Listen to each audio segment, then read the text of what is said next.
Well, good evening. September 28th at night. Right now, it's about, I think it's going on about 7:30 my time here in North Carolina. And it's been so wet from all the rain that we had that I haven't been able to do much and do anything out in the barn for the last 2 days. So I thought I'd share a couple other projects I've been working on and that I get squared away. It's taking up most of my time today. I was gifted this wood burning stove from a friend who had some sentimental value to it, but realized she was never going to be able to use it. And I told her that I would take it and make sure that it was well taken care of. That was several years ago. And I always hoped to have a shop that I would be able to keep a wood burning stove in and an environment where a wood burning stove would be useful. And here I am. So I drug it all the way here from Arizona. It's a pretty cool stove overall. I'm not a train guy or anything by that means, but it's the intricate detail of the front of it is pretty impressive. But a lot of people say they've never seen one like that before. I certainly haven't, but again, I'm not into wood stoves, so I don't know. But anyways, it needs a little cleaning up, a little scrubbing on the front in the cracks and grooves. But I've been working on this, so I put it between my two big roll-up doors that exist for the shop here. So that door there and that door there, and then my man door over there. And I wanted it over here because it's kind of a good out-of-the-way place. I didn't want things to build up and be like a landing zone for crap in between the doors. That's what I was worried about. And so this is a good way to make sure that that doesn't happen. So today I cut in the roof and cut in my chimney stack and put all that in today, and it is officially ready to burn. It'll be a while before I throw a fire in it, but it could work now. The stack goes up the chimney and out. Got a nice little chimney cap on it. But I started with, so I wanted to put something on the floor because I didn't want all that heat going into my concrete. I wanted some sort of a barrier there, so I just did this all on the cheap and kind of on the fly. I don't know a whole lot about wood burning stoves, so I just kind of faked it and did a lot of searching on the internet and so on and so forth, and I put down these pavers. I used a little thin set. They are down permanently, they won't come up, and then the nice little black edging that goes around it just to kind of set it off there. And then set my stove where I wanted it. I'm a good distance from the wall. And then I wanted to put, so the wall was covered in that insulation like that.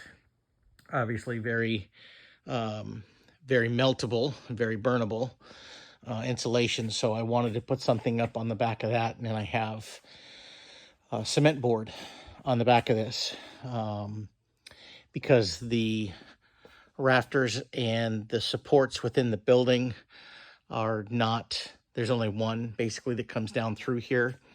I didn't have anything to support the HardieBacker or the cement board too.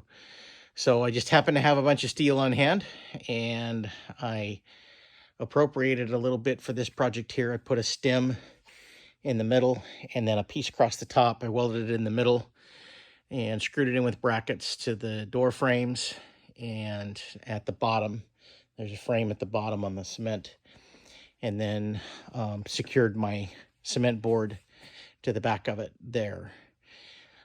Now I just need to put some kind of tile. I've got a tile that I've looked at that I like, not too terribly expensive. It's not a very big area, so it should be fairly reasonable to do. I'll put a tile on the back. It's kind of it almost looks like layered shale or brick like on there in a dark color, something to kind of contrast the bottom.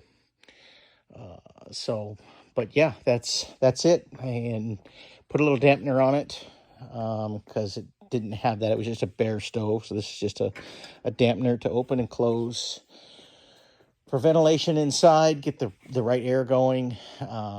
I put some fire bricks inside. I need to get a few more fire bricks just to line the inside of it so that the metal doesn't start to rust out real bad.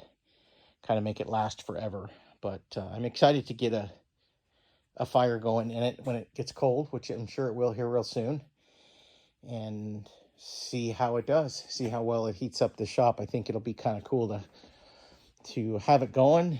And I don't know if I'll leave the doors open. It's designed to be used with the doors shut, I believe, because it's got air vents on the side that you can adjust to basically turn your heat up and down. But we'll see. It's just trial and error for me at this point. But that's what I've been working on. So I need to get some stuff at the top here to pull that insulation back a little bit and secure it a little bit better. I don't like the way that just looks all jagged, because it is all jagged. And I know they make boxes to go up over that too, but I think I'm just gonna maybe cut it back just a little bit more and then use some more of the same white duct tape that they use to put the insulation up with, so that it just kind of looks all symmetrical and kind of blends together that way. I mean, it's just a shop. It's not like I'm got Better Homes and Garden going on here, but that's what I'm doing with my extra time, my rain days, or my wet days, whatever you want to call it. So I just thought I'd share. I'm going to put this on one of my Facebook groups. There's a whole group dedicated to wood burning stoves, which I didn't know, but I joined that group. I'm going to throw this on there too, and I'm sure I'll get all kinds of keyboard warriors telling me I've got it all wrong and this is bad and that's bad, but I don't care. I'm going to run with it as it is and see how it does. I think it'll be just fine. Thank you for watching.